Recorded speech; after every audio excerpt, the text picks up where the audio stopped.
ఇప్పుడు ఒక గెజిట్ అవసరం ఎప్పుడు పడుతుంది ఒక సిటిజన్కి? ఆయన యొక్క గెజిట్ యొక్క రిక్వైర్మెంట్ ఎటువంటి సందర్భాల్లో పడుతుంది? చూడండి, దీంట్లోని 5 or 6 సిచ్యువేషన్స్ ఉంటాయి.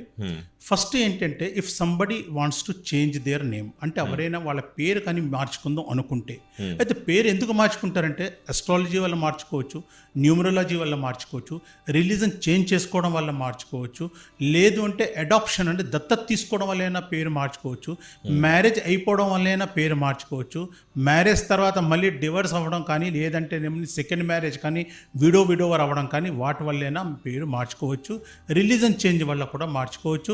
ఇప్పుడు ఇవాళ రేపు మెడికల్ చాలా అడ్వాన్స్ అయిపోయింది కాబట్టి దాంట్లోని మనకి జెండర్ చేంజెస్ కూడా అవుతున్నాయి. MTF అండ్ FTM అంటే female to male, male to female, అప్పుడు కూడా మారుతుంది.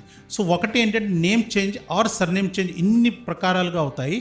ఇవన్నీ కాకుండా if somebody has names, different డాక్యుమెంట్స్లో డిఫరెంట్ నేమ్స్ ఉన్నాయి అనుకోండి, డిఫరెంట్ స్పెల్లింగ్స్ ఉన్నాయి. ఫర్ ఎగ్జాంపుల్, ఒక జాగాలో మనకి మిడిల్ నేమ్ మిస్ అయిపోయింది, ఒక జాగాలో సర్నేమ్ మనం అబ్రివేషన్గా రాసాము, ఒక జాగాలో సర్నేమ్ మనం రాయలేదు, ఒక జాగాలో సర్నేమ్ ఫ్రంట్లో ఉంది, బ్యాక్లో ఇంకో డాక్యుమెంట్లో రివర్స్లో ఉంది.